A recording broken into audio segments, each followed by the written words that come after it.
नमस्कार, मेरा नाम गुंजन सिंह है। मैंने इस साल यूपीएससी सिविल सर्विसेज परीक्षा में ऑल इंडिया रैंक 16 प्राप्त की है और यह मेरा तीसरा अटेम्प्ट था।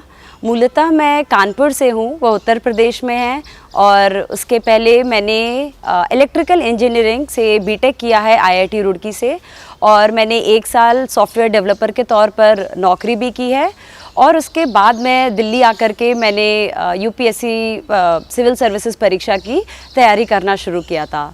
तो यह मेरा तीसरा अटेम्प्ट है। मेरे पहले अटेम्प्ट में मैंने प्रीलिम्स नहीं क्लियर किया था। दूसरे अटेम्प्ट में मैं इंटरव्यू स्टेज पर तक गई थी और कुछ मार्क्स से रह गई थी ओवरऑल, और इस अटेम्प्ट में मुझे 16वीं रैंक प्राप्त हुई है। तो इस वीडियो में मैं आप लोगों को अपनी वो सब चीज़ों के बारे में बताऊंगी कि क्या मेरा टाइम टेबल रहता था, या फिर सबसे पहला चीज़ कि मेरा मोटिवेशन क्या था, कि why I started for this journey, या फिर वाई दिस करियर ऑप्शन। और मैं ये कहूँगी जो भी एस्पिरेंट, जो भी सब्सक्राइबर डेली नॉलेज ट्रैक के देख रहे हैं, जो भी सोच रहे हैं तैयारी करने का, उनको एक चीज़ बहुत ही निश्चित करनी पड़ेगी इस प्रिपरेशन में कि उनका मोटिवेशन क्या है। क्योंकि यही एक चीज़ होगी कि जब आप अपने जीवन में इस प्रिपरेशन के दौरान में जब आप उतार चढ़ाव में होंगे, अपने प्रिपरेशन मोड या जर्नी में होंगे, तो जो आपका सबसे कोर मोटिवेशन होगा, जो सिर्फ आपका पर्सनल एक थॉट होगा, जो कि आप मे बी किसी से नहीं शेयर करते होंगे, यही होगा जो आपको आखिरी तक मोटिवेट करेगा। तो अगर मैं अपने मोटिवेशन की बात करूं तो मेरी माताजी शिक्षिका हैं और उन्हें ऐसे पढ़ाने में बहुत अच्छा लगता है, तो उनको देखते हुए धीरे धीरे टीचिंग भी मेरी हॉबी बन गई थी। बचपन में मैं एक वर्चुअल क्लासरूम बनाती थी, एक वर्चुअल बोर्ड पे खुद को ही अपने नोट्स को पढ़ाती थी एक वर्चुअल बच्चों के सामने। तो जस्ट बिकॉज क्योंकि एक मम्मी को रोल मॉडल मानती थी और उन्हीं को एम्यूलेट करती थी। धीरे धीरे इस चीज़ को जब मैं रुड़की में गई, आईआईटी रुड़की में गई और मैं नेशनल सर्विस स्कीम एनएसएस का पार्ट बनी, मुझे गांव जाकर के काम करने का मौका मिला। फिर उसके बाद मैं कुछ स्टूडेंट्स के साथ मिलकर के हमने भारत वंदन एक ग्रुप बनाया और हम उस ग्रुप में ऐसा करते थे कि हम सैटरडे संडे को हर शनिवार और रविवार को अपने कॉलेज के स्टूडेंट्स, पीछे गांव था, खंजरपुर एरिया था, उसमें एक भंगेरी गांव था, उसमें हम जाते थे और उसमें हमने जब छोटे मोटे काम करना शुरू किया तो वहाँ से मैंने ये रियलाइज़ किया कि यही मेरा अल्टीमेट कॉलिंग होगा, अल्टीमेट पैशन होगा और ये मेरा कोर मोटिवेशन होगा to prepare for civil services, to become the part of the state. मैं कुछ ऐसा कर सकूं कि मैं समाज में कहीं छोटा सा भी एक इंक्रीमेंटल चेंज ले आऊँ। पर बात ये थी कि इस पैशन, इस कॉलिंग को मैं उस वक्त तक इतना दृढ़ निश्चय नहीं कर पाई थी कि क्या यही मेरी अल्टीमेट करियर ऑप्शन होगा। तो इसके लिए मैंने 1 साल जॉब किया और वहाँ पर जॉब करके बाद भी मुझे लगा कि नहीं, यही तैयारी ही करना आना है। तो फिर लोग कहते हैं कि ये बहुत बड़ा रिस्क होता है आपकी लाइफ में, when you are financially stable और आप अच्छी जगह पे पहुंच चुके हो। पर यही मैं आपसे बात करूंगी कि अगर आप इस तैयारी के लिए आ रहे हैं तब आपको बहुत सी चीज़ें आप रिस्क पे ला सकते हैं और बहुत बारी क्वेश्चंस आएंगे कि is this risk worth enough, क्या ये सही है जो मैं ये करने आया हूँ या आई हूँ। तो मैं उसी के लिए कहूँगी कि 2-3 चीज़ें हैं। सबसे पहले, अब मैं आपको ऐसे पॉइंट वाइज अगर बताऊँ तो अपना कोर मोटिवेशन हमेशा याद रखिएगा। फिर ये एक चीज़ होगी जो आपको ड्राइव करेगी। उसके बाद अगर आपके पेरेंट्स आपका सपोर्ट कर रहे हैं तब आप बहुत लकी हैं और आप हमेशा उनके कांटेक्ट में रहिएगा इस प्रिपरेशन में, उनसे बातचीत करते रहिएगा, उनको बताते रहिएगा कि आप क्या कर रहे हैं, कहाँ पर हैं, कैसे नंबर ला रहे हैं, और उनको खुद भी बताइएगा कि आप कर सकते हैं और आप कर लेंगे, उनमें भी ढांढस बंधाइएगा। और ये एक जर्नी होगी जिसमें आपका बहुत समय, मतलब दिन के कम से कम एवरेज 10 घंटे जा सकते हैं सिर्फ तैयारी में। तो ऐसे में you lose out on lot of friends, एक अच्छी कंपनी चली जाएगी, दोस्तों की कंपनी, एक अच्छा माहौल चला जाएगा।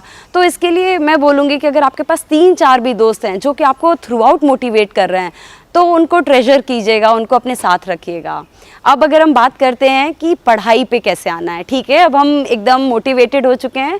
तो अगर एक फेज़ में अगर हम बात करें किसी भी तैयारी की तो होता है कि दृढ़ निश्चय, ठीक है, वो हो गया है, पक्का इरादा हो गया है। अब बात आती है कि कड़ी मेहनत की, और उसके लिए आपको लाना होगा अनुशासन, मतलब उसके लिए आपको अच्छे से लग करके पढ़ना होगा और मैंने अपने इस 3 साल के अटेम्प्ट में मैं अपने आप को एक बंडल ऑफ मिस्टेक्स बोल सकती हूँ कि ऐसी गलतियाँ की कि मुझे रियलाइज़ हुई हैं कुछ चीज़ें। तो अगर मैं पॉइंट वाइज आपको बताऊँ तो सबसे पहले यही बोलूँगी कि आप अपना एक ऑर्गेनाइज्ड स्ट्रक्चर रखिएगा। मतलब जब आप ये तैयारी कर रहे हैं तो आपको पता होना चाहिए कि आपको 1-1.5 साल लगेंगे, तो उस हिसाब से आप अपने आप को प्रिपेयर करिएगा कि अगले 3 महीने की क्या स्ट्रैटेजी है, अगले 6 महीने की क्या है, और अगले साल के अंत तक पेपर के 1 दिन पहले तक मुझे क्या क्या चीज़ें आनी चाहिए और कितनी चीज़ों पे मैं रिस्क लेकर के मैं कॉन्फिडेंटली छोड़ सकता हूँ या छोड़ सकती हूँ।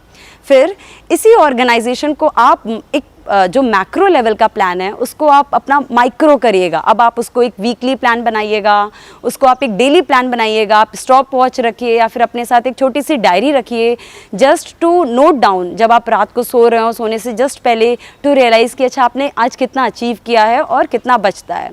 तो ये छोटी चीज़ें हैं जो आप अगर करते रहेंगे धीरे धीरे, तो ये जो एक मोनोटोनस सी तैयारी है उसमें भी आपको एक रोमांच आने लगेगा कि ठीक है, आज मैंने, अगर मैं पॉलिटी पढ़ रही हूँ तो आज मैंने लक्ष्मीकांत से फंडामेंटल राइट्स कर लिया है, ठीक है, अब कल डीपीएसपी करना है। तो इस तरीके से आपको अपनी छोटी छोटी चीज़ों को एक ऑर्गेनाइजेशन में रखना है, आपको एक बहुत ही बैलेंस्ड अप्रोच लेकर के चलना है इस एग्ज़ाम में। ये दूसरा मेन पॉइंट मैं बोलूँगी, क्योंकि जब हम किसी से भी बात करते हैं तो वो यही बोलते हैं कि यूपीएससी में everything is asked, everything under the sun is asked, सब कुछ पूछा जाता है। पर अगर आप बहुत ध्यान से देखेंगे तो ऐसा नहीं है।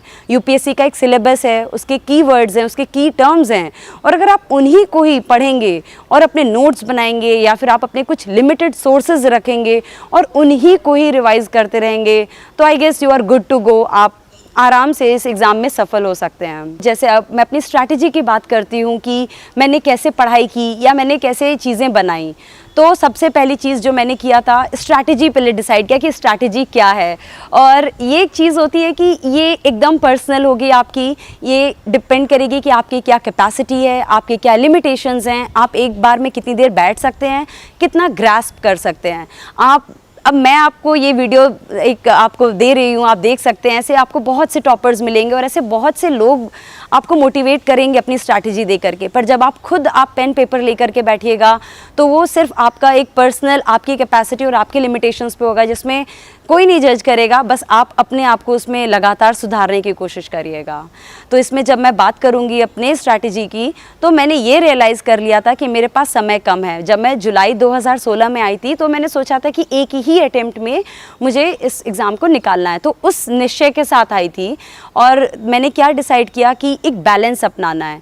अब बैलेंस कैसे, जैसे कि अगर इस एग्ज़ाम में हम देखते हैं कि करंट अफेयर्स भी आता है और जीएस, जनरल स्टडीज़ के भी टॉपिक्स आते हैं, तो आपको ये डिसाइड करना है कि आपको कितनी देर करंट अफेयर्स पढ़ना है या फिर आपको कौन से सोर्सेज से पढ़ना है। और अगर आप जनरल स्टडीज़ पढ़ रहे हैं तो आपको उसको कितनी देर पढ़ना है और किस टॉपिक को कितना समय देना है। दूसरी चीज़, इस एग्ज़ाम में 3 भाग हैं, एक है प्रीलिम्स, एक है मेंस और तीसरा चरण है इंटरव्यू राउंड। तो आपको मेन, अभी जब आप अगर तैयारी कर रहे हैं तो आपको मेन 2 चीज़ों पे अभी के लिए फोकस करिए, प्रीलिम्स और मेंस पे, क्योंकि इंटरव्यू आपका पर्सनालिटी पे है, आप जैसे हैं आप वैसे ही रहेंगे उन 35 मिनट में भी। हम थोड़ी बहुत ग्रूमिंग करते हैं, थोड़ा अपना एक नॉलेज बेस बढ़ाने की कोशिश करते हैं इंटरव्यू में, पर इन द एंड हमारी पर्सनालिटी जो रियल सेल्फ होता है वो रिफ्लेक्ट होती है, तो उसी के ही हमें मार्क्स मिलते हैं।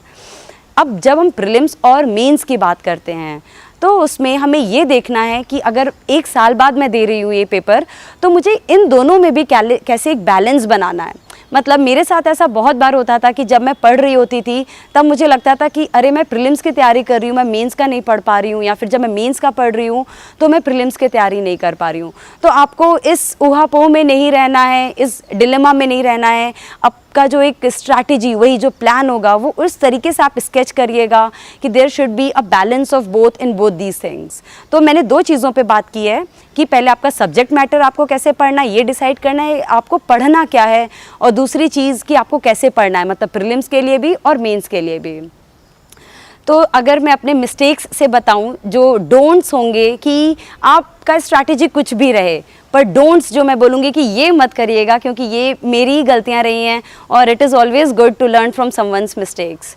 तो सबसे पहली जो गलती मैं बोलूँगी कि हमेशा एक अपने आप में एक थोड़ा सा अंडर कॉन्फिडेंट रहना कि ठीक है अभी रिजल्ट नहीं आया है, चलो मार्क्स को स्पेक्यूलेट करते हैं और फिर तैयारी करेंगे। तो समय बहुत सीमित रहता है। आपने अगर एग्ज़ाम दे दिया है, आप थोड़ा सा रेस्ट करिए और आप फिर से लग जाइए उसमें। तो स्पेक्यूलेट मत करिए, अंडर कॉन्फिडेंट मत रहिए। दूसरी चीज़ मैं कहूँगी अपनी इस प्रिपरेशन में कि जब आप पढ़ते हैं तो don't be very harsh on your self, like don't punish your self in the process. ऐसा होता है कि अगर हमने मान लिया है कि हमें 10 घंटे रोज़ पढ़ना है और अगर आप 4 दिन तक लगातार 10 घंटे पढ़ रहे हैं, तो उसके बाद अगर आपको 5वें दिन आराम करना है, अगर आपको नहीं देखनी किताबें, तो वो भी करिए। अपनी एक हॉबी होगी, yoga, meditation, jogging, music, painting, whatever, उसको भी थोड़ा समय दीजिए, क्योंकि ऐसे ही आप रेजुविनेट हो सकते हैं, ऐसे ही आप you can get back to your studies with more force and energy. तीसरी चीज़ जो मैं अपनी गलती से बोलूँगी कि जब मैं आई थी तो एक बोला था कि एक दृढ़ निश्चय था कि पहले अटेम्प्ट में निकालना है, तो उसके लिए तैयारी भी बहुत की थी। पर एक अप्रोच होता है कि आप कैसे एग्ज़ाम में आप अप्रोच कर रहे हैं। मतलब अगर प्रीलिम्स की बात करूं मैं, तो उसमें हमें मल्टीपल चॉइस क्वेश्चंस देने होते हैं और वहाँ पर आता है कि आपका तरीका क्या है कि आप आंसर्स कैसे मतलब उसमें आप कैसे OMR में आप कैसे फिल कर रहे हो। तो इसमें एक आता है एलिमिनेशन स्ट्रैटेजी, और ऐसी बहुत सी स्ट्रैटेजीज़ हैं, मतलब जो आप खुद ये तब सीख पाओगे जब आप बहुत ढेर सारे, मतलब कम से कम 10 या 20 तो at least test papers, mock test आप पहले से ही सॉल्व करके जाओगे। ऐसा इसलिए होगा कि एक तो आपको कॉन्फिडेंस आएगा, दूसरी चीज़ आप खुद में भी समझ सकोगे कि अच्छा ये क्वेश्चन है, मुझे ये क्वेश्चन पूरी तरीके से समझ नहीं आ रहा है, पर फिर भी अगर मैं ऑप्शंस देखती हूँ या देखता हूँ तो मैं कैसे एलिमिनेट कर पाऊँगी, और क्या फिर मैं इसमें एक रिस्क ले सकती हूँ कि मैं इसको मार्क करूँ कि नहीं करूँ। तो अच्छे से ढेर सारे क्वेश्चन पेपर्स लगाइए और उनको टाइमली लगाइए। तो ये गलती मत करिएगा कि आपने प्लान कर लिया कि एक ही दिन में 4 टेस्ट लगा लेंगे प्रीलिम्स मॉक टेस्ट के।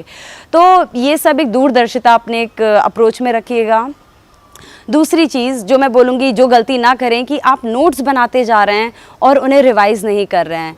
होता क्या है इसमें कि जब आप नोट्स बनाते जा रहे हैं और आप जब अगर आप करोल बाग या राजेंद्र नगर जैसे एरिया में रहते हैं, या फिर आप ऑनलाइन भी अब देखेंगे हर जगह कितना मटेरियल फ्लडेड रहता है। Now that is the time you have to very wisely decide कि यही चूज़ करना है, मुझे यही मटेरियल पढ़ना है। शायद ये उतना प्राइम नहीं है, शायद ये उतना अच्छा नहीं है, but then have believe in yourself, क्योंकि जो भी वहाँ पर पूछा जाता है वो आपके प्रेजेंस ऑफ माइंड पर ज़्यादा होगा कि how you are approaching with that question.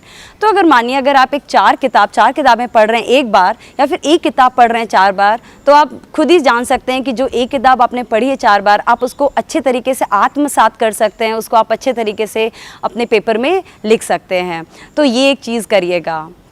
दूसरी अब तो पॉइंट्स भूल गई हूँ, पर अगला पॉइंट ये होगा जो मेरे डोंट्स में आएगा, ये होगा कि मैंने आंसर राइटिंग जो मीन्स के लिए बहुत ज़रूरी है वो थोड़ा सा लेट स्टार्ट किया था, या फिर मैं बोलूँगी कि उसके लिए मेरे पास कम समय रहा था और मैं उसमें एक अप्रोच नहीं समझ पाई थी। तो जब मैं कहती हूँ कि आपको प्रीलिम्स और मेंस दोनों में एक बैलेंस बना के चलना है, एक बहुत ही इंटीग्रेटिव अप्रोच रखना है, तो उसका मतलब ही यही है कि जब आप पढ़ें कोई भी चीज़ तो आप देखते जाएँ कि मैं इसको अगर आंसर में लिखूंगी तो ये कैसे लिखती जाऊंगी, या लिखूंगा तो कैसे लिखूंगा।